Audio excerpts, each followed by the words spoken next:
Всем привет! Наконец-то дошел я и до этого автомобиля. Это у нас всем известный Танк 300.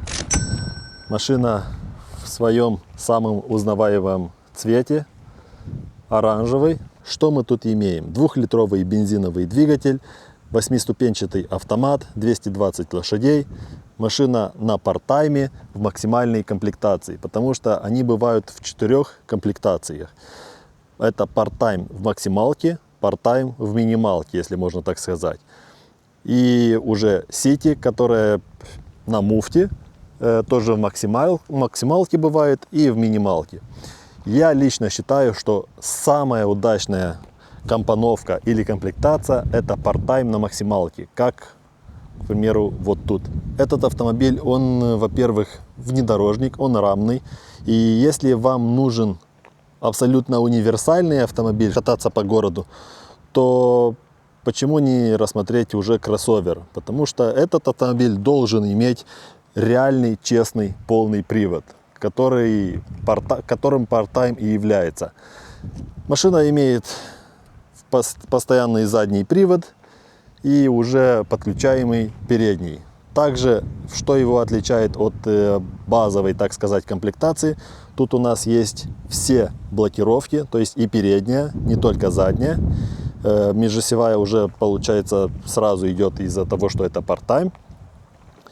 Колеса у нас стандартные 265 на 65 R17.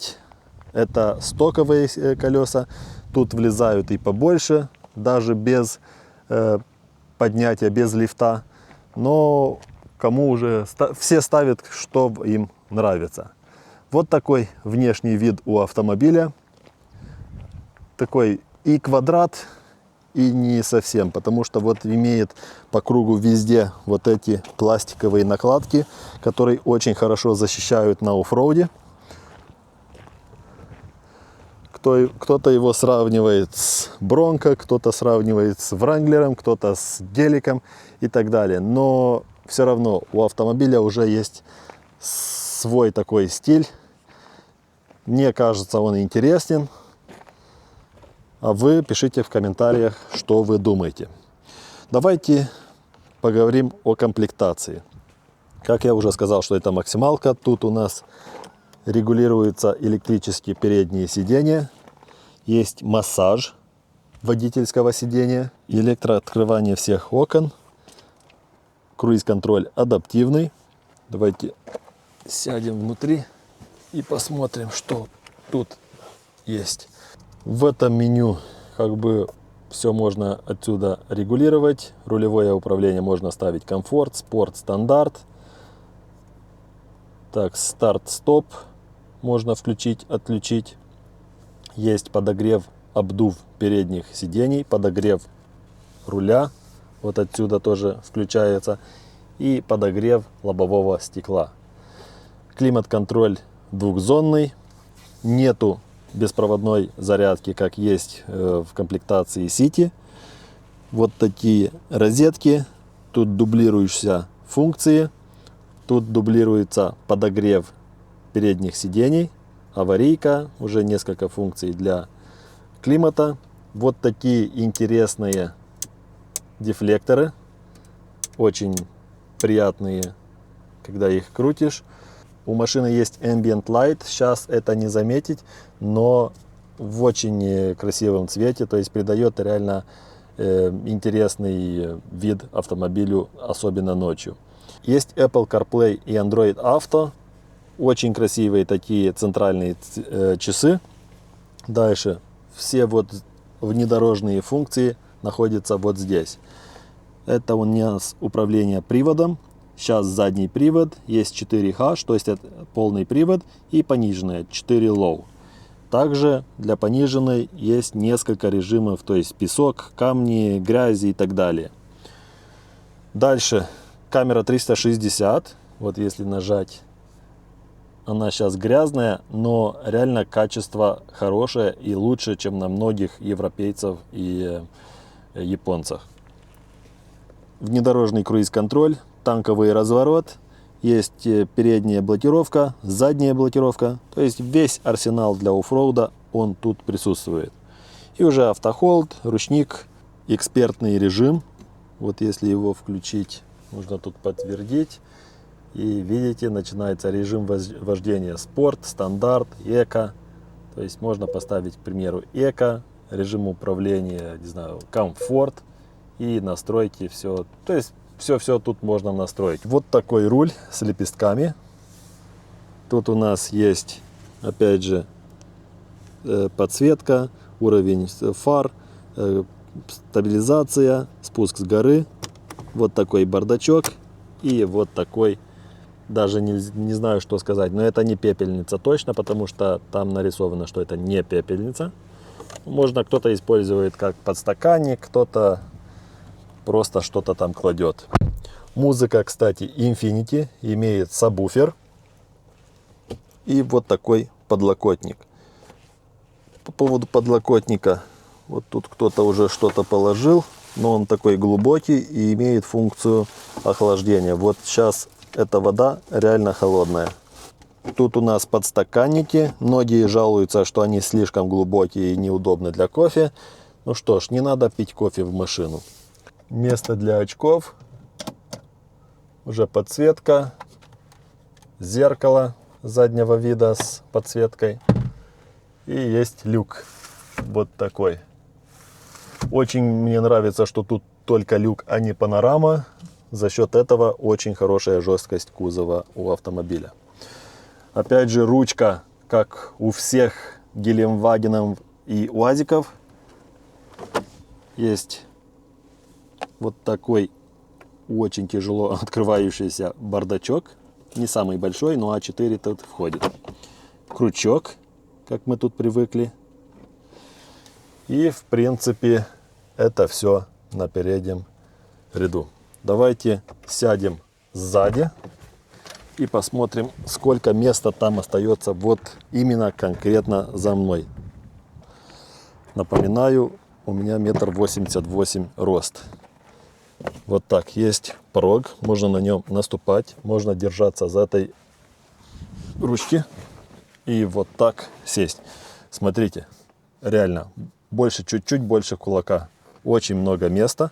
Ну как много? Много для рамного автомобиля. Бывают, конечно, автомобили с местом побольше, но тут реально ее достаточно, даже больше, чем достаточно. Тут у нас есть два USB порта. Сейчас посмотрим. Они вот так открываются. Это USB 2.0. Снизу тоже 2.0. И подогрев заднего ряда в 3 уровнях. Опять же, очень круто. Вот такие кармашки. Музыка Infinity. И, в принципе, вот все. Мне очень нравится, что есть вот эта выемка. Высоким людям тут будет удобно. Подлокотник с подстаканниками. И ровный пол. Да? Это тоже очень круто. И вроде бы обычно для рамного внедорожника. Давайте посмотрим и на багажник. В интернетах очень много людей жалуются на то, что это маленький багажник. Как сказать? Смотря с чем сравнивать. Если сравнивать, как в моем случае, с Suzuki Jimny, это огромный багажник. Если сравнивать, там, не знаю, с каким-то бусом, это, да, маленький багажник. Но, в принципе, я считаю его достаточным для такого типа автомобиля. Он такой довольно высокий, во-первых, очень большой проем, это ж очень важно. Во-вторых, если вам недостаточно вот этого объема, можно сложить сиденье, образуется абсолютно ровный пол. За счет этого вы можете перевести как бы что-то побольше. Тут у нас сабвуфер, домкрат, все инструменты. И что очень интересно, это ножки вот для этого стола. То есть пол багажника можно сделать из него столик для пикника, к примеру. Это опять же очень круто. Что мне не очень нравится, это что тут нету шторки. Да? Всю эту плоскость вы не закроете. И если оставите автомобиль с вещами внутри где-то. Хотя тут есть тонировка, но все равно с вещами внутри это будет видно. Лично я бы что-то придумал. Вот тут есть эти крючки. Отсюда какую-то хотя бы, не знаю, покрывалу черную просто поставил, чтобы не было ничего видно. Тут у нас розетка 12 вольт и розетка 220, максимум на 120 ватт. Крючки на 3 килограмма, но в интернете можете посмотреть, есть много аксессуаров, которые тут закрывают и делают из этого места еще нишу для вещей. Также на двери багажника тоже есть крючки на 3 килограмма. Вот такие кармашки, одни же и ручки. И вот здесь также. Можно его заблокировать, разблокировать. И можно тут наступать. Для тех, кому нравится активный отдых, либо рыбалка, либо не хватает багажника, вот из таких двух движениях можно сделать или увеличить багажник больше, чем в 2 раза. И у вас тут получается абсолютно ровный пол. Вот видите? Вот так. Отсюда до края получается 1,50 м. Если вам и это мало, то есть хотите спать как в палатке, но вы там больше ростом, скорее всего. Что я видел у людей, что они делают? Вот, кстати, спинка регулируется в 2 положениях. Вот так и так. Да, что люди делают? Ставят тут быстросъемы. Эту очень легко снимают и, получается, увеличивают длину багажника. Переднее сиденье можно отодвинуть вперед и получится еще больше, там до 2 метров, даже больше расстояние. Так что вот такой универсальный автомобиль. Задняя дверь без доводчика, поэтому нужно ее так сильнее хлопать, потому что она тяжелая, имеет вот такое большое колесо. Кстати, камера 360, вот она грязная.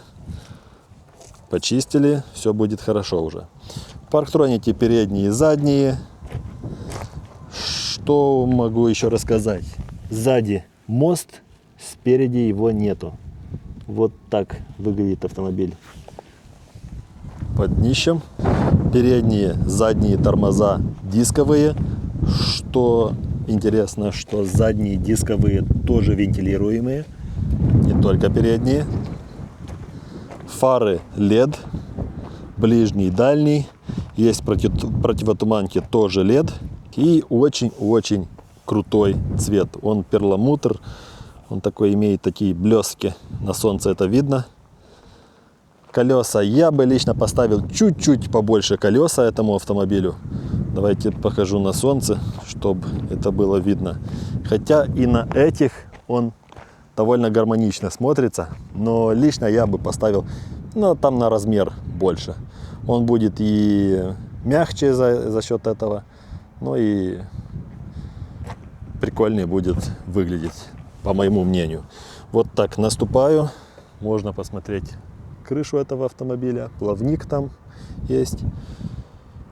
И в принципе так. Можно даже так кататься. Вот наступили, кто-то за рулем, либо внутри открыли люк и оттуда тоже.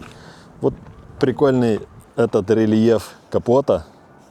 Изнутри имеешь ощущение, что, не знаю, едешь за рулем так, какого-то очень огромного внедорожника. Хотя он и не маленький, но и не самый большой. В принципе, вот что я вам хотел показать по поводу этого автомобиля. Пишите в комментариях, если он вам нравится, если вам интересен этот автомобиль. В будущем, может, вытащить его на оффроуд. Как ваше мнение вообще об этом китайском уже знаменитом автомобиле, внедорожнике? Так что жду ваши комментарии, ставьте лайки, подписывайтесь на канал и всем пока.